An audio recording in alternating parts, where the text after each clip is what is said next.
오늘도 수요 기도회에 나오신 여러분들을 주님의 이름으로 환영하고 축복합니다.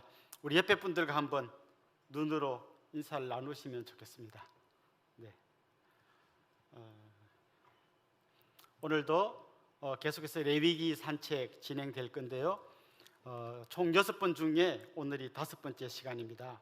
그래서 여러분도 한번 같이 레위기의 세상으로 점점 한번 들어와 보시면 좋겠습니다.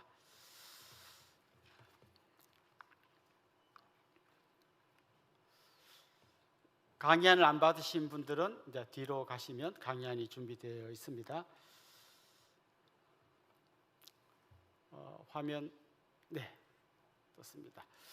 오늘은 그 옆에 밑에 보면 작은 제목으로 거룩한 시간과 공간이라는 소제목이 붙어 있습니다. 여러분, 그동안 우리가 계속해서 살펴본 것처럼 레위기의 구조 많이 우리 살펴봤죠. 1장부터 16장까지는 거룩한 제사, 혹은 요즘식으로 말하면 거룩한 예배에 대해서 이야기한다면, 그 17장부터 27장까지는 거룩한 백성으로서 사는 삶으로서의 예배에 대해서 이야기합니다. 그러니까 거룩한 예배와 거룩한 삶에 대해서 이야기하죠. 그 중에서도 이제 거룩한 삶 이쪽에 와서 보면, 우리가 지금까지 지난주에 살펴본 거는 거룩한 백성의 삶이 어떤 건지, 그리고 거룩한 제사장은 좀 더 거룩하게 살아야 된다는 걸 이야기했고요. 오늘은 거룩한 시간과 공간에 대해서 이야기할 겁니다. 여러분, 우리가 거룩을 이야기할 때 그냥 막연하게 거룩이라고 말하면 어디서부터 어디까지인지 모르지만 거룩한 시간이 있고 거룩한 공간이 있다는 거예요. 그래서 무슨 얘기인가 하면, 하나님께서는 예를 들면 우리가 잘 아는 안식일 혹은 어떤 절기 이런 거를 거룩하게 구별하셨어요. 그럼 그날은 거룩하고 나머지 날은 안 거룩한 게 아니라 그날을 거룩하게 지킴으로써 나머지 날까지 거룩하게 지키라는 거예요. 그 다음에 거룩한 공간으로 성막, 성소 이런 데를 구별해 두셨다면, 거기만 거룩하고 나머지는 안 거룩한 게 아니라 거기서부터 시작해서 그 거룩함이 온 땅 가운데로 퍼져가게 하는 것이 하나님의 질서입니다. 먼저 오늘 거룩한 시간에 대해서 같이 한번 살펴볼 텐데요. 특별히 거룩한 시간에는 절기가 나옵니다. 거룩한 절기가 나오는데요, 이스라엘에 7대 명절이 있습니다. 7대 명절, 7가지 중요한 명절이 있습니다. 우리나라에도 국경일 이런 것도 있고 또 추석이나 설날 같은 명절이 있죠. 그것처럼 이스라엘 백성들에게도 7가지 중요한 명절이 있는데요. 한번 보십시다. 한번 읽어봅시다. 유월절, 무교절, 초실절, 오순절, 그리고 나팔절, 속죄일, 초막절, 이렇게 7개가 있습니다. 지금 위에 4개가 나오고 밑에 3개가 나오는 게 다 이유가 있습니다. 유월절, 무교절, 초실절은 거의 같은 한 달 안에 다 들어있습니다. 밑에 나오는 나팔절, 속죄일, 초막절도 거의 종교력으로 7월 달에 거의 다 있고요. 위에 유월절, 무교절, 초실절은 거의 다 1월 달에 있습니다. 종교력으로. 그러니까 실제로는 이스라엘 사람들이 7대 절기를 지키지만 성전을 방문하는 3대 절기가 있어요. 그건 뭔가 하면 유월절, 오순절, 그 다음에 초막절, 이렇게 이야기합니다. 유월절, 오순절, 초막절. 그러니까 여기에 보면 유월절이 있고 그 다음에 오순절이 있고 초막절이 있잖아요. 여기 3대 절기인데 실제로는 유월절, 무교절, 초실절이 거의 붙어 있어요. 거의 같이 쭉 이어집니다. 그 다음에 나팔절, 속죄일, 초막절은 쭉 이어지진 않지만 거의 같은 달에 다 들어있어요. 그래서 모처럼 예루살렘에 올라갔다 하면 한번 올라갔을 때 유월절, 무교절, 초실절을 거의 다 그쪽에 보내고, 또 오순절을 보내고, 그 다음 나팔절, 속죄일, 초막절 여기도 거의 붙어 있으니까 3번 올라가는 거지만 거의 7번 절기를 다 지키고 오는 거나 마찬가지입니다. 모든 명절의 기초가 되는 건 안식일이에요. 그래서 안식일을 좀 확대하면 명절이 되고, 명절을 축소하면 안식일이 됩니다. 안식일을 잘 지키는 것처럼 명절을 지키면 되고, 그 명절 지키는 걸 압축한다면 그게 안식일이 되는 거죠. 그래서 1년에 크게 3대 절기를 지키지만 매주 안식일을 지키면서 사는 거죠. 그리고 안식일뿐만 아니라 다른 날도 거룩한 백성으로서 거룩한 시간, 거룩한 공간을 우리가 지키면서 살아간다는 의미입니다. 안식일의 가장 기본적인 의미가 2개가 있는데요. 우리가 많이 아는 것은 창조와 관련된 겁니다. 하나님께서 6일 동안 천지를 창조하시고 7일째 쉬셨습니다. 안식하셨죠. 그걸 기념하는 게 안식일인데요. 또 한 가지 중요한 기본 의미가 있는데, 하나는 그 중에 한 가지는 구원을 기념하는 겁니다. 그러니까 출애굽, 애굽에서 종살이 하다가 출애굽해가지고 자유인이 됐잖아요. 이전에는 종에게는 뭐 쉬는 날도 없고 그냥 죽으라고 종 노릇을 해야 했는데, 이제 애굽에서 구원받은 다음에 자유인이 되면서 진정한 안식을 누리게 된 거죠. 그걸 기념하는 거죠. 거기에 구원을 기념하여 지키라고 하는 게 신명기 5장 15절에 나오는데요. 우리 한번 같이 읽어보도록 하겠습니다. 너는 기억하라.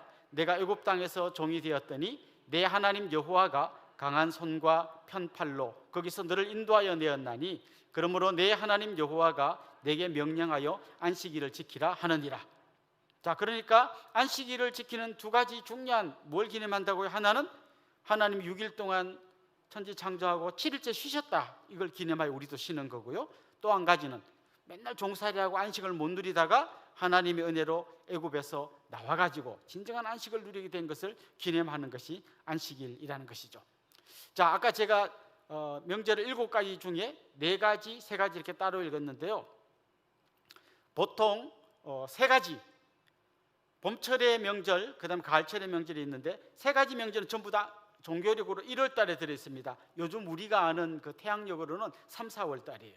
6월절, 그리고 무교절, 그 다음에 초실절, 이거는 전부 다 종교력으로 1월 달, 우리가 아는 그 달로는 3, 4월 달, 요때 다 압축해서 요때 다 모여 있습니다. 그 다음에 그때부터 초실절부터 7주가 지난 이후에 그 다음 날 오순절이라 하는데 이건 좀 이따가 더 설명을 드리겠습니다. 봄철에는 주로 이런 명절이 있다는 거죠. 가을철 명절이 있는데 3개가 있습니다. 나팔절, 속죄일, 그리고 초막절, 이 3개의 절기가 있습니다. 합하니까 전부 7개의 절기입니다. 그래서 혹시 여러분 너무 많아, 막 나는 3 이상 되는 거는 잘 못 외운다, 이런 분은 그냥 6월절, 오순절, 초막절 이 3대 절기를 외우시고, 그 다음에 6월절과 초막절 때는 막 앞뒤로 뭔가 많이 절기가 있다, 이 정도 우선에 대충 알면서 좀 설명을 듣다 보면 또 잘 기억이 날 걸로 생각됩니다. 절기의 성격 좀 말씀드리고 싶은데요. 절기는 대체적으로 추수감사제의 어떤 성격을 갖고 있습니다. 그러니까 뒤에 설명하겠습니다만은 추수를 하고 난 것을 감사하는 게 다 이 절기하고 다 맞물려 있어요. 그 뒤에 좀 설명을 드리겠습니다. 또 한 가지는 구원의 역사에 대한 감사예요. 그러니까 지금은 추수한 다음에 이 절기를 맞는 거고요. 옛날의 역사를 살펴보면 그때가 다 이 절기가 생긴 이유가 뭔가 하면 애굽에서 구원받은 이런 구원의 감격을 그 절기에 담은 거죠. 그래서 예를 들면 뭐 우리 광복절 그러면 8월 15일이잖아요. 그러면 광복절 그러면 옛날로 치면 그때 막 그 광복의 기쁨을 누렸던 그런 게 있는가 하면, 지금의 우리에게 광복절은 뭔가 하면 또 뭐 지금 의미가 좀 따로 있을 수 있겠죠. 그것처럼 이 사람들에게는 멀리 역사를 갖고 이야기할 때는 구원에 대한 감격, 지금 현실로 갖고 이야기할 때는 추수에 대한 감사, 이게 바로 이 절기에 다 녹아 있다는 것입니다. 그래서 이때가 되면 노동하지 않고 성회, 거룩한 모임을 갖게 되어 있습니다. 자, 그럼 이제 하나하나 이 7대 절기를 살펴볼 텐데요. 먼저 6월절을 보겠습니다. 6월절은 말 그대로 유월한 절기입니다. 6월이 뭔가 하면 영어로는 패스 오버입니다. 그러니까 뛰어넘다라는 뜻이에요. 거기 여러분 괄호 안에 보면 패스 오버라고 적혔는데, 패스 띄우고 오버 하면 뛰어넘다고요. 안 띄우고 패스 오버 이렇게 붙여서 쓰면 이게 보통 6월절이라는 단어로 쓰입니다.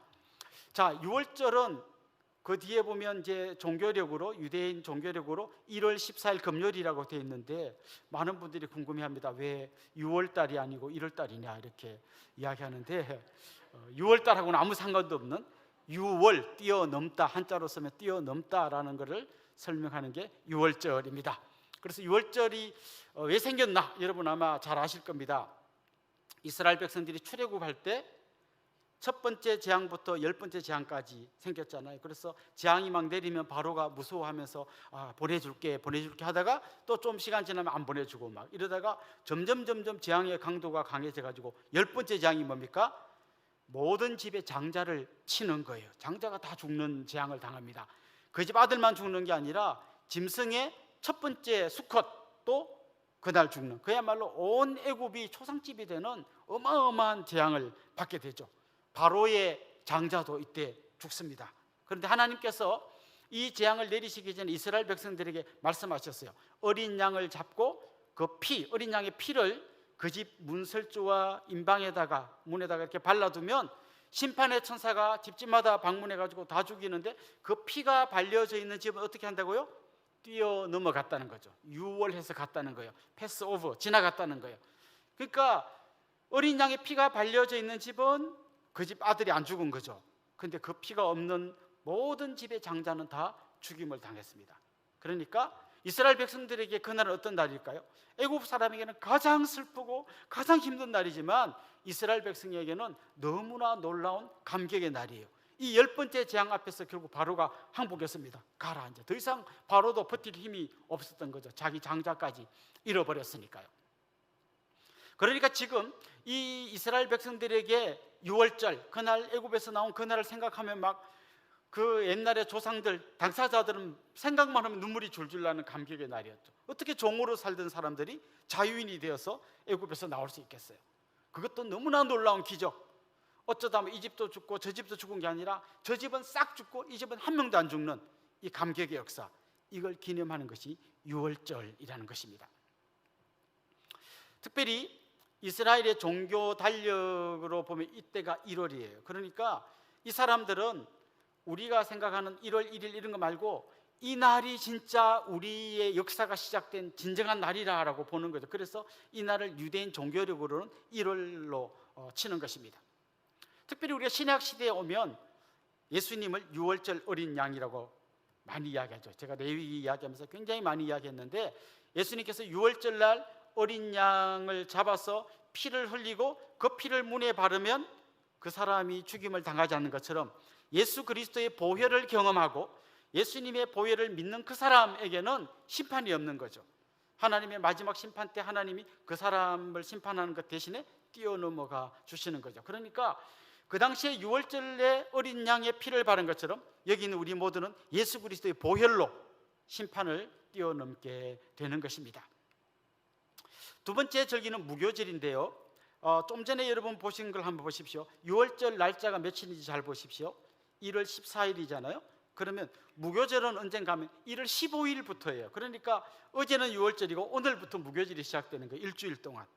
그래서 신약 성경에 이런 데 보면 유월절 혹은 무교절에 이렇게 이야기합니다. 무슨 말인가 하면 굳이 구분하자면 유월절이 1월 14일이고 무교절은 1월 15일부터 일주일이지만 그 사람들이 생각할 때는 그냥 유월절 무교절이 마치 하나의 절기인 것처럼 그렇게 다 보냈다는 것이죠. 무교절은 이런 뜻입니다. 무는 없다는 뜻이죠. 없을 무자고요. 교는 뭔가 하면 누룩이란 뜻이에요. 누룩. 그럼 무교절이라는 말은 누룩 없는 떡을 먹는 절기예요. 언제 누룩 없는 떡을 역사적으로 먹은지 여러분 기억나십니까? 마찬가지입니다. 그 출애굽할 때 그때 누룩 없는 떡을 먹었습니다. 여러 가지 의미가 있는데요. 예를 들면 지금 나가야 되는데 언제 막 누룩 넣어서 부풀려 가지고 발효시키고 할 시간이 없잖아요. 그냥 발효 안 시키고 바로 밀가루로 바로 구운 떡을 먹고 막 가는 거죠. 그러면 이제 이때가 되면요, 이게 참 역사 교육의 굉장히 산 현장이라고 생각하는데요. 맨날 이제 맛있는 빵, 이렇게 잘 발효된 빵을 먹다가 어느 날 엄마가 아침에 빵을 주는데 발효가 안 된 딱딱한 맛없는 빵을 주는 거예요. 그럼 막 애가 입이 막 이만큼 나오겠죠. 맛없어, 안 먹을래. 왜 이런 빵을 주는 거야? 그것도 하루가 아니라 일주일 동안 이 빵을 주는 거예요. 그럼 애가 막 입이 이만큼 튀어나오고 왜 이렇게 요즘은 엄마가 맛없는 빵만 막 주는 거야? 막 할 때 이제 설명해 주는 거예요. 옛날에 우리 조상들이 애굽에서 종살이 할 때 하나님이 우리를 기적적으로 건져 주셔서 그때 우리가 이걸 먹고 나왔단다. 뭐 이렇게 설명하는 거죠. 우리 언동교에서도요, 이제 6.25 그날 6.25 날이 되면 점심 식사 때 주먹밥이 나옵니다. 아이들이 왜 오늘은 주먹밥이죠? 할 때 이제 설명해 주는 거죠. 옛날에 6.25가 났을 때 진짜 제대로 밥도 못 먹어가지고 이렇게 막 대충 밥에다가 소금해서 간만 맞춰서 먹고 막 피난 갔던 거를 우리가 생각해 보자는 뜻으로 이렇게 한다. 근데 한 가지 약간 이제 부작용이 있는데, 우리 주먹밥이 너무 맛있어 가지고 아이들이 이걸 먹으면서 뭐 고난을 생각하는 게 아니라 맛있다, 맨날 이거 먹으면 좋겠다 하는 게 약간의 부작용이긴 합니다만은, 어쨌거나 이런 걸 통해서 어떤 산 교육을 시키는 거죠. 사람이 경험하는 여러 경험이 있습니다. 보고 듣고 만지고 여러 경험이 있는데요, 가장 깊이 각인되는 경험이 입으로, 맛으로 경험하는 거예요. 그래서 이런 얘기도 들어봤습니다. 이스라엘 사람들은 아이가 학교 딱 들어가면 그 여호와의 말씀은 꿀보다 더 달달하는 걸 이렇게 돌에다가 새겨놓고 거기다 꿀을 발라가지고 직접 한번 맛을 보게 하는, 진짜 이렇게 단 거구나 이렇게 느끼게 하죠. 우리가 성찬식 때도 떡을 먹고 포도주를 마시면서 입으로 느끼는 그 느낌, 그게 우리의 입에만 머물면 안 되고 우리 가슴까지 쫙 타고 내려가야 되는 거죠. 그러니까 이게 어떤 이런 걸 통해 가지고 역사를 가르치고 정말 하나님이 우리를 도우신 것을 가르치는 것이죠. 특별히 신약 시대에 오면 누룩이 의미하는 바가 뭔가 하면요, 이렇게 부패시키는 영향력, 누룩 없는 떡을 먹으라고 계속해서 이야기하거든요. 6월절 누룩 없는 떡을 먹어라, 이런 가르침이 있는데, 그건 뭔가 하면 어떤 이 누룩이 좋은 의미로도 쓰이지만 나쁜 의미로 쓰일 때는 그 조금 들어간 누룩이 빵 전체를 바꾸어 버리는 것처럼 잘못 들어간 죄, 이런 게 그냥 한 공동체를 타락시키고 한 사람의 인격을 완전히 무너뜨리는 걸 이야기하면서 정말 누룩 없는 떡, 그래서 다시 말하면 거룩한 삶을 살라고 좀 그런 의미로 무교절을 이해하면 좋을 것 같습니다. 그 다음 초실절이 나오는데 며칠인가 한번 보십시오. 1월 16일이에요. 다시 한번 이야기하면 1월 14일이 뭐였어요? 1월 14일이 6월절이죠. 6월절. 그 다음에 1월 15일부터 21일까지가 무교절이고, 그러니까 무교절이 시작되는 게 15일인데 초실절 언젠가 하면 16일이에요. 그러니까 무교절 7일 기간 안에 초실절이 들어있는 거예요. 그래서 실제로 사람들이 6월절 지키러 와가지고 1월 14일 날 6월절 지키고 15일부터 무교절 시작되는데 16일이 초실절이에요. 그러면서 이제 무교절 7일 일주일을 다 지키고 나면 그냥 한 7, 8일, 한 9일 사이에 지금 3가지 절기를 다 지키게 되는 것이죠. 초실절은 무슨 뜻인가 하면요, 초는 첫 번째라는 말이고요, 실은 열매라는 뜻이에요. 그러니까 첫 번째 열매라는 의미를 가진 게 초실절이에요. 거기 이제 여러분 그 화면에 보시면 첫 번째 보리 추수한 다음에 보리 한 단과 흠없는 수양을 하나님 앞에 바치는 절기가 초실절이에요. 그러니까 요때 뭐 다른 뭐 기름 섞은 고운 가루 10분의 1 에바와 포도주 한 인, 요것도 같이 드립니다만은, 이 첫 번째 열매를 하나님께 바쳤다는 건 무슨 뜻일까요? 추수 전체를 대표합니다. 그러니까 모든 것이 하나님께서 주신 것이라는 것을 의미하는 게 초실절이에요. 그러니까 첫 번째 요것만 하나님 주신 게 아니라 두 번째, 세 번째, 그 다음 뭐 100번째 나오는 모든 게 다 하나님께서 드린 거라는 거죠. 그래서 제가 청년 사역 할 때는 그런 이야기를 많이 했습니다.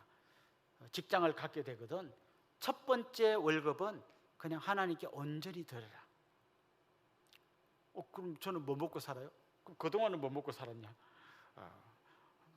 이번 달 첫 번째 거 드리고, 그럼 두 번째부터는 직접 다 드리진 않지만 이거 전부 다 주님 거라고 생각하고 그 다음부터 계속 살아라, 이렇게 권면합니다. 아직 직장을 갖지 않은 분들은 꼭 참고하시기 바랍니다.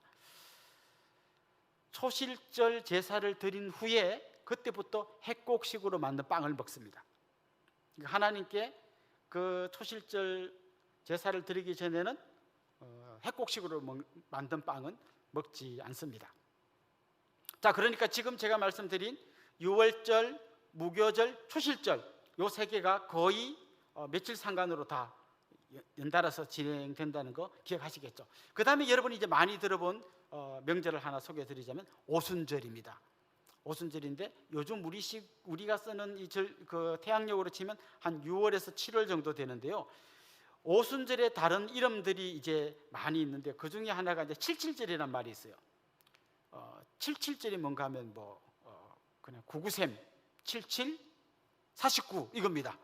그럼 뭔가 하면 초실절을 기준으로 해서 그때부터 7일씩 7주간, 그러면 77 49가 되고 그 다음 날이 50일이 되겠죠. 50일이 되는 날이 오순이란 말이고, 그래서 7일씩 7번 7주가 지나간 그런 절기라 해서 77절이라고도 부르고, 그 다음에 그 다음 날인 오순 50일을 뜻하는 오순이라는 표현을 써서 오순절이라고도 하죠. 그 다음 이때가 또 추수할 때이기 때문에 맥추절이라고도 합니다. 그래서 여러 이름이 많이 이렇게 사용되는데 이 세 가지 이름이 전부 다 같은 거라는, 같은 77절이나 오순절이나 맥추절이나 가라는 거예요. 다 같은 겁니다. 여러분은 이 중에서 어느 이름이 제일 기억에 많이 나십니까?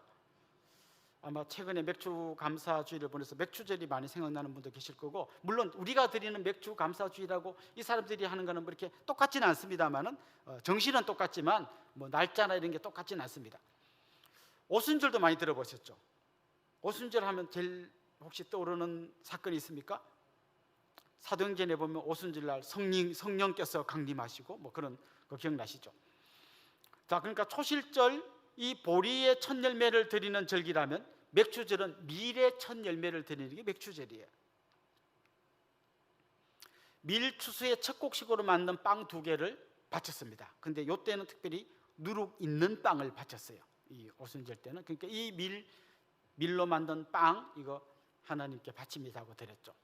이때 또 이렇게 약간 부록이나 참고사항처럼 이런 얘기를 막 하는 중에도 앞에 한 얘기를 또 반복해요. 추수할 때 그렇게 싹 끌고 오지 말고 이삭 같은 거 좀 떨어뜨려 둬라, 이렇게 또 권면합니다. 우리 앞에서 했죠. 가난한 자들이, 또 일할 수 있는 능력이 없는 자들이, 땅이 없는 나그네들이 거기서 이삭을 주워 가지고 생존할 수 있도록 해라. 요거를 지금 딴 주제인데 혹시 앞에 이야기한 걸 또 잊어버렸을까 봐 그래서 또 강조합니다. 그만큼 이게 중요한 내용이었죠. 특별히 신약에서는요, 이 오순절이 제일 중요한 게 성령 강림이에요. 성령께서 강림한 게 오순절이에요. 그리고 이날이야말로 교회의 생일입니다. 그동안은 유대교와 기독교가 제대로 구분이 안 됐다면 이때 성령이 임하시고, 그때 베드로가 설교할 때 어떤 일이 일어났습니까? 막 5,000명씩 회개하는 일이 일어났죠. 그 사람들이 이제 최초의 교회 성도가 된 거죠. 그리고 세계 선교가 시작됐고 추수의 첫 열매가 그때 그 5,000명 그 사람들이 추수의 첫 열매가 된 거죠. 이게 바로 오순절 사건의 신약적인 의미라고 할 수 있습니다. 자, 지금까지 이야기했던 앞에 유월절, 무교절, 초실절은 이제 종교력으로 1월 달에 동시에 일어난 거고, 그 초실절부터 77, 49, 그 다음 날 50일 될 때는 오순절이고, 자, 이제는 다시 또 세 개의 가을의 절기에 있었던 세 개의 절기가 여러분에게 소개해드릴 텐데, 지금부터 말씀드리는 이 세 개도 거의 붙어 있어요. 자, 먼저 나팔절이 있습니다. 나팔절을 하면, 나팔은 뭐 이거는 한자로 어떻게 쓰는 거죠? 알 것도 없이 여러분이 잘 아는 겁니다. 빰빠라밤 나팔 부는 나팔입니다. 나팔. 특별히 나팔 불 때가 언젠가 하면요, 행군할 때, 그 다음 백성들을 다 불러 모을 때, 왕의 즉위식, 그리고 희년을 선포할 때도 나팔을 불었어요. 두 번째 우리가 살펴볼 거는, 나팔을 부는 이유가 뭔가 하면, 이제 7월 달이 시작되면요, 이제 중요한 절기 3개가 막 나오잖아요. 그러니까 지금 중요한 절기가 시작됐습니다 하고 나팔을 빵 부는 거예요. 그러려면 7월 며칠 날쯤 부르면 제일 좋을까요? 7월 1일 날 불러야 아주 중요한 7월 달이 시작됐다는 거죠. 사실 성경에서는 7이라는 숫자가 굉장히 중요한 의미로 사용됩니다. 여러분이 잘 아신 것처럼 하나님께서 천지 창조하고 7일째 되는 날이 무슨 날이에요? 안식일이잖아요. 그래서 7월 달은요, 이들에게는 안식월 같은 개념이에요. 한 달 내내 쉬진 않지만, 그 명절이 되면 일 안 하고 쉬라 그랬잖아요. 그런데 한 달 내내 쉬진 않지만 또 뭐 나팔절 뭐 계속 절기가 계속 이어져 나오니까 그거 다 지키다 보면 거의 뭐 많이 쉬게 되는 거죠. 그래서 지금 이거 굉장히 중요한 절기 시작됩니다. 나팔을 부는 거죠. 이제 나팔절, 속죄일, 초막절이 이제 7월 달에 쭉 진행됩니다. 우리 양력 7일 아니고요, 유대인 종교력 7월 달에 이 세 가지 절기가 이어집니다. 신약에서 적용할 때는요, 재림의 나팔, 여러분 찬송 중에도 그런 거 많죠. 나팔 불 때 나의 이름, 나팔 불 때 나의 이름. 주님이 재림할 때도 이제 막 천사의 나팔 소리가 울려 퍼지는 거죠. 그래서 나팔절을 생각하면 우리는 그 구약의 나팔절보다 주님 재림하실 때 부실 그 나팔을 우리가 기억해야 되는 것이죠. 그리고 이때 신자들의 부활이 시작됩니다. 그래서 그 나팔이 주는 의미가 굉장히 중요합니다. 제가 그 메시아에 보면 뭐 나팔 소리 나매 하는 그 한 곡이 있습니다. 그러면 그때 트럼펫이 솔로가 막 나옵니다. 빰빠라밤 빰빠라밤 빰빠라밤 빠바바밤 빠바바 막 나옵니다. 그때 주님 다시 오시는 그날 정말 이 소리보다 더 아름다운 나팔이 우리에게는 막 재림의 나팔이고 영광스러운 나팔일 텐데, 어떤 사람이 이게 진혼곡이죠. 이제 완전히 심판의 길로 가는 나팔이 될 것입니다. 자, 그 다음 이제 속죄일이 나오는데요. 속죄일은 종교력으로 7월 10일입니다. 좀 전에 나팔절은 며칠이라 그랬어요? 7월 1일이라 그랬잖아요. 그러면 이제 며칠 지난 다음에 7월 10일 속죄일이 나오는데, 속죄일은 우리 앞에서도 했습니다. 이 속죄일은 이스라엘 백성들의 죄를 1년에 한 번 대제사장이 속죄하는 날이에요. 그래서 양을 잡아서 그 피를 가지고 지성소에 들어갈 수 있는, 대제사장이라고 지성소에 아무 때나 들어갈 수 있는 게 아니라 딱 속죄일 요때만 들어갈 수 있습니다. 들어가서 1년 동안 이스라엘 백성들의 모든 죄를 하나님 앞에 다 용서받는 것을 기념하는 날이 속죄일입니다. 특별히 이때는 아무 일도 하지 말아야 됩니다. 대신 뭘 하는가 하면 스스로 괴롭게 합니다. 금식도 하고요, 막 좀 스스로 막 힘들게 해요. 그러면서 자기가 속죄일 오늘부로 나는 1년 죄가 다 날아갔다고 막 그냥 휘파람 불고 노는 게 아니라, 정말 내 죄가 얼마나 심각하고 죽을 수밖에 없는 이 죄가 저 어린 양의 피로 대신 용서받는 이걸 생각하면서 막 죄에 대해서 내가 막 몸부림치고 하나님 앞에서 정말 내가 회개하는 그런 날로 삼아야 되는 거죠. 그래서 우리는 예수 그리스도의 그 십자가를 볼 때 한편으로는 그 십자가를 통해서 내가 구원받고 죄 씻음 받은 감격과 기쁨을 누려야 하지만, 동시에 정말 주님이 저렇게까지 죽어야 될 만큼 내 죄가 심각하다는 거예요. 그러니까 원래는 우리가 이렇게 죽어야 된다는 거죠. 십자가에 달려 죽어야 된다는 거죠. 나는 약간 죄인이긴 하지만 그 정도는 아닌데요. 여러분이 아는 것보다 여러분의 죄는 훨씬 더 심각합니다. 어느 정도 심각한가 하면 예수님이 십자가에 죽어야 될 만큼 심각한 거죠. 그래서 예수님이 십자가를 우리가 바라볼 때는 그 안에 구원의 감격과 함께 죄에 대한 처절한 어떤 회개가 동시에 다 함께 자리 잡고 있어야 한다는 것입니다. 자, 이때 아사셀 염소 기억나십니까? 염소 2마리 중에 한 마리는 잡아서 하나님께 바치고 한 마리는 그냥 광야로 내몰죠. 가서 그냥 광야 가운데 사나운 짐승을 만나 다 뜯어먹힐 수도 있고 막 절벽에서 떨어질 수도 있고, 그렇게 막 방황하다가 결국은 다 죽는 거죠. 이스라엘 백성이 모든 죄를 짊어지고 성문 밖으로 나가서 죽는 게 아사셀 염소입니다. 그러니까 예수님께서 십자가를 지고 성문 밖으로 나가셨던 거죠. 자, 초막절에 대해서 이제 이야기할 텐데요. 초막절은 며칠입니까? 7월 15일부터 21일입니다. 다시 한번 더 살리면 7월 1일이 나팔절이고요, 7월 10일이 속죄일이고, 그 다음 7월 15일부터 한 주간 동안이 초막절입니다. 초막이라는 말은 말 그대로 초는 풀초자입니다. 풀. 그러니까 풀이나 나무 가지 같은 걸 가지고 얼기설기 이스라엘 백성들이 주로 사는 집이 위에가 약간 옥상처럼 되어 있는 평평한 구조인데요, 거기다가 그 위에다가 나뭇가지나 풀 같은 거 주워다가 대충 이렇게 집 비슷하게 만들어 놓고 일주일 동안 그 안에 들어가서 살아요. 그러면 또 아들 입이 튀어나오겠죠. 아빠 왜 이렇게 멀쩡한 집 놔두고 이렇게 옥상에 이렇게 막 말도 안 되는 이런 이상한 나뭇가지 몇 개 주워다가 풀 뜯어다 놓고 왜 여기서 우리 자야 돼요? 막 나 밑에서 잘래 할 때 또 아빠가 설명해 주는 거죠. 우리가 애굽에서 나와서 광야를 통과하는 동안 집이 어디 있었니? 광야인데. 그래서 뭐 풀이나 나무가 있으면 뭐 그런 걸 치고도 살고 아니면 장막을 치고 살고 그랬단다. 이런 걸 이제 또 역사 교육을 시켜주는 거죠. 그래서 초막절에 다른 이름이 있는데요, 장막절입니다. 장막절. 이스라엘 백성들이 광야에서 장막을 치고 살았다는 거죠. 또 다른 이름이 있는데요, 수장절이라는 이름이 있습니다. 포도나무나 올리브 같은 이런 여름철 과일을 수확한 다음에 저장, 포도나 올리브를 그냥 놔두면 다 상해버리니까 이거를 뭐 이렇게 저장하지 않겠습니까? 그 저장한 걸 기념해서 수장절이라고 부릅니다. 다 같은 말이에요. 초막절, 장막절, 수장절 다 같은 말입니다. 다 같은 말인데 너무 많으면 이제 혼동스러우니까 좀 다시 정리를 하자면 3대 절기가 있는데 뭐라 그랬죠? 6월절, 77절, 또 초막절. 6월절은 보리추수, 77절은 밀추수, 초막절은 과일추수. 전부 다 추수와 관련이 되어 있습니다. 그리고 6월절은 종교력으로 주로 1월 달에 1월 14일부터 시작해서 6월절, 그 다음에 이제 무교절 막 계속 이어지는 절기 기억나시죠? 그 다음 초막절과 관련해서는 7월 달에 나팔절, 그 다음 속죄일, 초막절 이렇게 세 개가 이어지는 거 기억나실 겁니다. 그리고 초실절부터 시작해서 77, 49, 77절이라고도 하고 다른 말로는 오순절이라고도 부른다 그랬죠?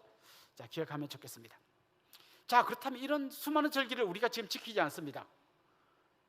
왜 안 지킵니까? 지켜야 됩니다. 6월절 꼭 지켜야 됩니다. 이렇게 말하는 데가 뭐 신천지나 아니면 뭐 하나님의 교회 이런 데는 지금도 이 절기를 지켜야 된다는 거 빡빡 우깁니다. 그럼 지키려면 성경에 나오는 걸 문자 그대로 지키려면 지금도 양 잡아갖고 피 갖다 뿌리고 이렇게 지켜야죠. 그렇게 안 지킵니다. 그럼 왜 우리는 안 지키냐? 왜 그들은 잘 지키기 때문에 잘 믿는 것 같고 우리는 안 지키기 때문에 엉터리 같으냐? 그들 이렇게 막 이야기합니다. 성경이 지키라는 6월절은 안 지키고 지키라는 말도 안 나오는 크리스마스는 왜 지키냐? 크리스마스는 저 뭐 로마의 태양신을 기념하는 날인데 막 그날 예수님이 태어난 거 맞냐? 막 이렇게 해서 막 할 때 사람들이 나 이런 거 못 들어봤는데 그때 막 6월절을 지켜야 되는 이유 해가지고 막 비디오 그거를 아이패드에 딱 해서 쫙 보여줄 때 나는 뭔가 잘못 믿고 있었구나 막 흔들흔들 할 때 나를 따라오너라 성경 공부에 가자 하면 이제 신천지에 빠지는 거예요. 그 사람들이 주로 많이 들고 나는 게 절기예요. 기억하십시오. 모든 절기는 예수 그리스도에게서 완성되었습니다. 6월절 말고 저 레위기에 나오는 5대 제사, 모든 제사는 예수님의 십자가에서 완성되었습니다. 거기에 나오는 제사장법, 거기에 나오는 뭐 절기, 모든 것이 다 예수님에게 다양한 각도로 다 예수님을 예표하는 거예요. 거기에 나오는 대제사장이 부족했는데 완벽한 대제사장으로 예수님이 오셨어요. 해마다 양을 잡아야 되는데 이제는 해마다 잡지 않고 예수님께서 십자가에서 단번에 속죄 제물이 되어 주셨어요. 거기 나오는 수많은 절기도 다 예수님의 십자가에서 다 완성이 됩니다. 그래서 우리가 제사를 안 지내는 것처럼 절기도 성경에 나오는 6월절, 초막절 이런 걸 안 지키는 거죠. 대신 우리는 우리에게 맞는 이 의미를 되살려서 우리에게 맞는 절기를 지키는 거죠. 예를 들면 그들이 애굽에서 구원받은 그 구원의 날을 감격하여 지킨다면 우리는 예수님이 부활한 날을 감격하여 지킵니다. 그 다음에 예수님이 이 땅에 오신 것을 감사해서 크리스마스를 지킵니다. 그런데 뭐 어떤 분은 또 막 그날이 진짜 예수님 오신 날 맞나? 옛날에 뭐 로마 태양신 숭배하던 날 그걸 이렇게 가져온 거 아니냐? 혹시 여기서 태양신을 섬기려고 크리스마스 지키시는 분 계십니까? 아무도 없잖아요. 중요한 거는 그 날이 몇 월 며칠이 정확하네 그게 아니고 주님이 오신 걸 감사하면서 지키는 게 중요한 거죠. 예를 들면 이런 겁니다. 뭐 어떤 분이 뭐 음력으로 생일을 막 지키다가 있죠. 근데 사람들이 막 음력으로 지키니까 생일이 맨날 바뀌어. 그래서 아예 안 되겠다. 올해부터 나는 양력으로 지키겠다. 그러면 음력 생일하고 양력 생일이 달라요. 그러면 그날부터 지키면 어디 게 진짜죠? 그게 뭔 의미가 있어요? 음력으로 지키건 양력으로 지키건 내가 태어난 걸 기뻐하면 되는 거죠. 그러니까 이날 지키든 저날 지키든 그 날짜가 중요한 게 아니고 내가 태어난 걸 기뻐하는 게 생일이잖아요. 그것처럼 예수님이 오신 날이 뭐 12월 25일이 맞냐, 뭐 어떤 또 뭐 동방정교 이런 데서는 또 다른 날이에요. 어느 날이 진짜냐 뭐 모르지, 엉터리지 막 이렇게 이야기할 때 내가 막 흔들릴 필요 없어요. 중요한 거는 몇 월 며칠이냐가 아니고 예수님이 오신 것을 정말 우리가 기뻐하면서 기념하는 날이 성탄절인 거예요. 예수님 부활하신 날을 우리가 기뻐하면서 지키는 게 부활절인 거예요. 그리고 정말 우리가 전반기를 돌아보면서 너무 감사해서 맥주 감사절을 지키는 거예요. 또 후반기를 돌아보면서 너무 감사해서 추수 감사절을 지키는 거예요. 또 어떤 분들은 우리 한국 추수는 11월 달이 아니고 10월 달쯤인데 아니면 9월 말쯤으로 땡겨야 되는 거 아닙니까? 뭐 그 말도 저는 좀 약간 의미가 있다고 생각해요. 그런데 솔직히 우리 중에 농사 짓는 사람 몇 명이나 됩니까? 진짜 우리에게 중요한 거는 그 농사 짓고 추수해서 그걸로 하면 또 농부에게는 저는 그게 굉장히 의미 있다고 생각해요. 우리에게 맞는 추수의 날로 옮기면 참 의미 있다고 생각하는데 우리는 어차피 거의 농사 안 짓잖아요. 근데 우리에게는 정말 지나간 한 해를 돌아보는 날이 추수감사절이 되면 되는 거잖아요. 그러니까 중요한 거는 날짜가 언제냐보다 의미가 뭐냐, 우리가 어떤 뜻으로 지키냐, 이게 더 중요할 것입니다. 자, 이제 신약에서 이 절기들이 어떻게 성취되는지를 한번 보겠습니다. 유월절, 바로 이어서 무교절 같이 나온다 그랬죠. 예수님의 십자가의 죽음, 이걸 상징하는 거고, 이때 완전히 성취된 거죠. 예수님께서 십자가에서 피 흘려 죽으심으로 유월절 어린 양이 되어 주셨죠. 그리고 무교절, 무교의 빵을 먹는 것처럼 예수님께서 떡을 떼서 제자들에게 이걸 받아 먹으라 라고 말씀해 주셨죠. 초실절이 첫 번째 열매를 하나님의 제단에 바치는 거라 그랬잖아요. 성경에 보면 그런 표현이 나옵니다. 예수님께서 부활의 첫 열매가 되어 주셨어요. 그럼 첫 번째 열매를 하나님께 바치고 나머지도 다 하나님의 것이라고 아까 말씀드렸는데, 그것처럼 예수님이 첫 번째 부활의 열매고 우리 모두가 다 앞으로 부활할 것을 보여주는 게 초실절이라는 거죠. 자, 오순절은 성령 강림, 그때 강력하게 성취가 됐죠. 나팔절, 주님 재림할 때 성도가 부활할 것, 좀 전에 설명드렸죠. 속죄, 이미 예수 그리스도의 보혈로 우리가 속죄함 받았지만 주님 다시 재림하는 날, 이제 우리는 모든 죄에서 자유로워지고 주님과 같이 왕노릇하는 감격적인 자리로 들어갈 겁니다. 초막절, 이제 더 이상 초막치고 고생하던 옛날 광야의 삶이 아니라 이제는 새하늘과 새 땅에서 주님 다시 오실 때 우리가 풍성한 삶을 누리게 될 것입니다. 그래서 모든 절기는 신약에 와서 완성되었고 또 아니면 완성되는 중이고, 그래서 더 이상 우리는 옛날의 이 절기를 굳이 날짜 찾아가면서 지킬 필요는 없다라는 것을 말씀드립니다. 자, 지금까지 제가 거룩한 시간을 설명하기 위해서 절기에 대해서 말씀드렸고, 이제 거룩한 공간에 대해서 설명을 드릴 텐데, 거룩한 공간은 한마디로 말하면 주님의 성소입니다. 여기는 여러 가지가 있지만 특별히 레위기는 딱 두 가지에 대해서 설명을 하는데요. 첫 번째는 등잔불 어떻게 관리해야 되는가를 설명합니다. 자, 이제 등잔불이 뭔가 하면요, 그 성소 안에 들어가면 등잔대가 있어요. 그 그림을 여러분에게 먼저 좀 보여드리면, 이 그림부터 봅시다. 자, 여기에 보면 이제 성전 안으로 이제 들어가다 요 밖에서부터 안으로 이렇게 들어가는 겁니다.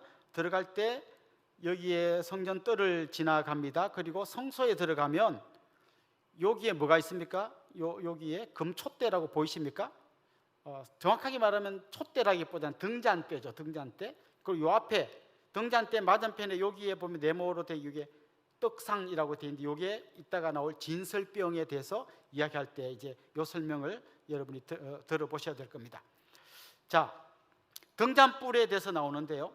이제 딱 성소에 들어가면 이쪽 편에 등잔대가 아까 방금 나왔었죠. 등잔대가 있습니다. 이 등잔불을 관리하는 것에 대해서 나오는데, 등잔대가 어떻게 생겼나는 이렇게 생겼습니다. 그래서 막 들으면 뭐 이쪽으로 몇 개 하고 뭐 거기에 꽃잎 받침이 있고 막 이렇게 하는데, 하여튼 이런 모양으로 생겼다, 막 이렇게 생각하시면 됩니다. 자, 그럼 등잔불을 어떻게 관리하느냐? 감람, 올리브 기름을 찌어내서 순기란 기름으로 등잔불을 붙입니다. 아마 여기 한 60대쯤 되시는, 그 이상 되시는 분들은 어릴 때 등잔불을 켜고 아마 살아보셨을 겁니다. 그때는 우리가 등유 같은 걸 넣어가지고 등잔불을 밝혔는데, 이 당시에는 올리브유로, 감람유로, 최상품의 감람유로 등잔불을 관리해라 이렇게 되어 있습니다. 그리고 저녁부터 아침까지 계속해서 등잔불이 꺼지지 않도록 잘 관리해야 합니다. 제사장은 아침과 저녁 하루 2번씩 등잔불을 관리합니다. 그래서 여기에 심지가 이제 너무 많이 타면 이걸 좀 잘라내기도 하고 기름이 혹시 없으면 잘 보충해서 불이 꺼지지 않도록 하는 일이 제사장의 중요한 임무였습니다. 자, 그 다음에 나오는 게 뭔가 하면 이제 요 등잔 때 요걸 여러분이 이제 잘 보시면서 이제 진설병에 대해서 이야기할 텐데요. 이쪽에는 등잔대가 있고 이쪽에는 진설병이 있습니다. 그래서 또 아까 우리 6월 며칠이냐고 물어보는 것처럼 진설병은 어떻게 생겼냐고 이제 뭐 병을 생각하는 분이 있습니다. 병, 약병, 물병, 술병, 진설병. 진설병은 어떻게 생겼습니까? 진설병의 병자는 잘 보시면 한자로 떡병자입니다. 떡병자. 그럼 진설이 뭔가 하면 진열해둔 떡이란 말이에요. 호리병 이런 거 아닙니다. 진설병에 대해서 이제 말씀을 드릴 텐데, 진설병은 고운 가루로 떡 12개를 굽습니다. 그래서 이쪽에 6개, 이쪽에 6개 이렇게 떡을 6개씩 쌓아 올립니다. 그리고 이 떡 제일 위에는 유향을 담은 그릇을 둡니다. 그래서 이 모든 걸 전부 다 하나님 앞에 화제를 삼는 게 진설병의 규례입니다. 이 진설병은 한 번 놓았다 하면요 일주일 동안 둡니다. 안식일마다 새로운 빵으로 교체합니다. 그럼 하나님께 다 드리고 새 빵으로 교체할 때 헌 빵은 제사장들이 먹습니다. 성경에 보면 다윗과 함께한 사람들이 너무 배가 고파갖고 제사장들만 먹는 진설병을 먹었다는 얘기가 나옵니다. 진설병으로 마신 게 아니고 왜 진설병을 먹은다고 궁금해하시는 분은 이제 그 궁금증을 해소하시면 좋겠습니다. 진설병은 빵이다. 우리 동네도 유명한 이제 병이 들어가는 동네가 있는데 요 옆에 가면 병점이라는 데가 있죠. 병점. 병점이 떡병자더라고요. 그 떡 파는 뭐 가게가 쭉 있어서 병점이라고 하더라고요. 그래서 병점에 있는 목사님들은 뭐 병점과 제일 가깝게 번역할 수 있는 그 히브리 이스라엘의 공간이 베들레헴이다. 그래서 우리 병점은 베들레헴이다 이렇게 막 어깨 힘주고 다니는 목사님들도 봤습니다. 자, 이게 우리에게 무슨 의미가 있는가? 진설병이요 원래의 그 뜻은 문자 그대로 말하면 얼굴의 빵이라는 거예요. 얼굴의 빵. 얼굴의 빵이 뭔가 하면 하나님께서 이 얼굴이 우리가 보통 뭐 나 오늘 누구 얼굴 봤다는 말은 그분이 거기 왔다는 걸 의미하거든요. 그래서 하나님의 얼굴이 그곳에 계셨다는 말은 뭔가 하면 하나님께서 거기서 이 진설병의 12개의 빵을 보고 계셨다는 거죠. 하나님이 배가 고파서 12개의 빵을 본 게 아니라 그 12개의 빵이 이스라엘의 12지파를 상징하는 겁니다. 그러니까 하나님은 늘 이스라엘의 12지파를 다 이렇게 보고 계신다는 거죠. 그리고 특별히 생명의 떡이신 예수님을 상징합니다. 예수님께서 요한복음에 보면 오병이어의 기적을 일으키시는 것과 관련해서 설교를 하셨죠. 나는 뭐라 그랬습니까? 생명의 떡이다 라고 말씀하신 그 예수님을 상징하는 거죠. 특별히 예수님께서 성찬식 때 떡을 떼주셨던 것을 우리가 기억하면 좋겠습니다. 그래서 사실은 뭐 진설병, 그 다음 여기에 나오는 뭐 등잔대 이런 게 우리랑 아무 관련이 없는 게 아니에요. 그 막 등잔대가 빛을 발하는 것처럼 오늘 이 시대에 빛이신 예수 그리스도와 함께 또 빛을 발해야 되는 사명을 받은 교회가 이렇게 등잔불이 꺼지지 않고 타오르는 것처럼 타올라야 되고, 이쪽에서는 또 한편으로 우리를 이렇게 바라보고 계시는 그 하나님의 임재 앞에서 예수 그리스도 생명의 떡이신 그분과 함께 살아가는 게 우리의 삶이라는 거죠. 자, 이제 신성 모독죄를 범한 사람에 대한 처벌이 나오는데, 이것도 실제로는 제목을 붙이자면 거룩한 이름인 거죠. 거룩한 이름. 하나님의 거룩한 이름을 모독한 사람에게 대해서 어떤 처벌을 해야 되는가를 이야기하는 내용이 나옵니다. 레위기에는 거의 어떤 스토리로 된 이야기는 거의 안 나오는데요, 딱 2가지가 나옵니다. 하나는 하나님 앞에 잘못된 불을 들여서 나답과 아비후가 타 죽은 얘기가, 그런 이야기가 나오고요. 그 다음에 지금 말씀드리려고 하는 이야기가 나오는데, 아버지는 애굽 사람이고 어머니는 이스라엘 사람인 어떤 혼혈인이었던 어떤 분이 이스라엘 사람과 막 싸우다가 열받으니까 하나님의 이름을 저주하고 모독했습니다. 그래서 이 사람을 잡아다가 모세 앞에 끌어갔더니 어떤 벌을 내려야 될까요? 그 모세가 하나님께 여쭤본 다음에 사형 판결을 내렸습니다. 하나님의 이름을 모독하다가 죽었습니다. 자, 그럼 우리에게는 이게 어떻게 적용돼야 될까요? 성경에 보면요, 용서받지 못할 죄가 있습니다. 사하심을 받지 못할 죄. 그게 뭔가 하면 성령을 회방한 죄입니다. 그럼 성령 회방한 게 구체적으로 뭐냐? 절대 용서받지 못해요. 이거는 어떤 경우에도 용서 안 됩니다. 그건 뭔가 하면 성령께서 우리 마음속에 역사하셔서 예수님을 믿고 구원받게 하려는데 끝까지 버팅기면서 안 믿는 죄, 이건 절대 용서받지 못하는 죄고, 구약으로 치면 신성 모독죄하고 마찬가지입니다. 하나님께서 베푸신 그 은혜의 손길을 끝까지 거부한 죄, 그 사람은 최후의 심판을 받게 될 것입니다. 자, 이제 정의의 원리 중에 동해복수법이라는 걸 하는데, 이렇게 말하면 너무 어렵고요, 쉬운 말로 하면 눈에는 눈으로, 이에는 이로. 제가 초등학교 때 이제 우리 어머님과 약속해서 하루에 성경을 3장씩, 주일날은 5장씩 이렇게 막 꾸준히 읽다가 마태복음을 읽는데요, 너희가 눈에는 눈으로, 이에는 이로, 뭐 이런 말을 들었으나 할 때 내가 거기서 우와, 진짜 멋진 말이다. 우리 어머니께서 조금만 더 읽어봐라. 그렇게 들었으나 나는 너에게 말하는데 다 용서해줘라, 이렇게 이어지더라고요. 사실 눈에는 눈으로, 이에는 이로라는 거는요, 막 그 hen대로 다 갚아준다.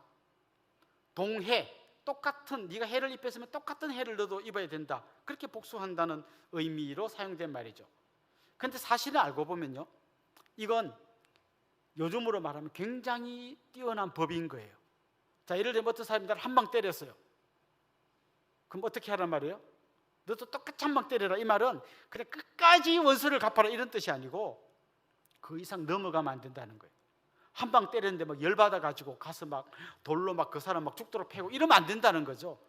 딱 그 사람이 한 만큼만 해야지 더 이상 넘어가면 안 된다는 뜻에서 이 법을 준 거예요. 너 때리면 절대 참지 말고 가서 원수 갚아라 이런 뜻으로 준 게 아니고, 절대 너 화난다고 막 오버하면 안 된다, 한 대 맞았으면 한 대만 때리고 거기서 끝내라, 이런 의미로 준 말이라고 보는 게 맞습니다. 그럼 살인자는 사형에 처합니다. 짐승을 죽인 자는 짐승값을 보상해야 됩니다. 상해를 입힌 자는 똑같이 해야 됩니다. 아까 말했죠, 눈에는 눈으로, 이에는 이로. 그럼 그 사람이 막 해서 화난다고 눈을 때려서 눈이 실명되어서, 그러면 방금 그 이상은 하면 안 된다 했으니까 나도 정확하게 눈 한 방 때려서 실명시키라는 말이죠. 그런데 성경에 보면, 다른 성경에 보면 금전적인 보상도 괜찮다고 이야기했어요. 그러니까 거기에 걸맞는 어떤 보상을 해주라는 의미로 사용됩니다. 예수님께서는 산상설교 때요, 방금 말씀드린 눈에는 눈으로, 이에는 이로, 이걸 이야기하시면서 용서와 사랑으로 포용해야 된다라고 하는, 그냥 그 사람이 한 만큼만 하고 넘어서면 안 된다는 그 어떤 최소한의 그 울타리를 구약이 이야기했다면, 예수님 한 걸음 더 나가서 완전히 그를 용서해 주는 자리까지 나가서 오른뺨을 때리면 왼뺨을 돌려대고, 오리를 가져가면 십리를 가고, 속옷을 달라면 겉옷까지 줘라, 이렇게 말씀하셨던 거죠. 그리고 처벌은 이 당시에 신정국가일 때는 그냥 나라가 곧 하나님이 다스리는 나라라 생각했기 때문에 이 말씀대로 하면 되지만, 지금은 이 모든 것을 국가에게 위탁이었어요. 그래서 국가가 거기에 맞게 법을 정해가지고 잘못한 거에 대해서 벌을 주면 되고, 대신에 사적인 복수는 하면 안 되는 게 우리 신약시대 우리가 해야 될 원리이죠. 대신에 교회 안에 들어와서 교회 공동체를 허무는 이단이라든지 이런 사람들, 그 다음에 막 그 고린도전서에 나오는 것처럼 막 음행을 행하고 이런 사람들은 교회 밖으로 내쳐서 정말 그 힘든 가운데 다시 회개하고 하나님 앞으로 돌아오게끔 해라라는 걸로 좀 적용할 수 있을 것 같습니다. 자, 이제 우리 마지막으로 예수님께서 전해주신 이 산상수훈 말씀을 읽고 오늘 강의를 마치도록 하겠습니다. 같이 읽겠습니다. 또 눈은 눈으로, 이는 이로 갚으라 하였다는 것을 너희가 들었으나 나는 너희에게 이르노니 악한 자를 대적하지 말라. 누구든지 내 오른편 뺨을 치거든 왼편도 돌려대며, 또 너를 고발하여 속옷을 가지고자 하는 자에게 겉옷까지도 가지게 하며, 또 누구든지 너로 억지로 오리를 가게 하거든 그 사람과 십리를 동행하고, 내게 구하는 자에게 주며 내게 꾸고자 하는 자에게 거절하지 말라. 아멘. 제가 그동안 산책인데 너무 빨리 달려가지고 이게 무슨 산책이나 해서 오늘 조금 천천히 갔는데 좀 오랜 시간 여러분과 함께 산책했습니다. 이 잔잔한 여운을 안고 기도의 자리로 나가면 좋겠습니다. 제가 한번 기도하고 오늘 시간을 마치도록 하겠습니다. 하나님 아버지, 내가 거룩하니 너희도 거룩하라고 말씀하시면서 거룩한 예배와 거룩한 삶을 우리에게 요구하신 하나님의 말씀을 기억합니다. 또 하나님의 이 율법이 우리 주 예수 그리스도에게서 완전히 성취되는 것을 보면서 감격하며 그 은혜 속에 사는 우리가 되게 하여 주시고, 왜 이런 은혜가 우리에게 찾아왔는지 이 레위기와 잘 연결해서 이해하면서 더 깊은 은혜를 누리는 우리 성도들이 되게 하여 주옵소서. 예수님의 이름으로 기도드리옵나이다. 아멘.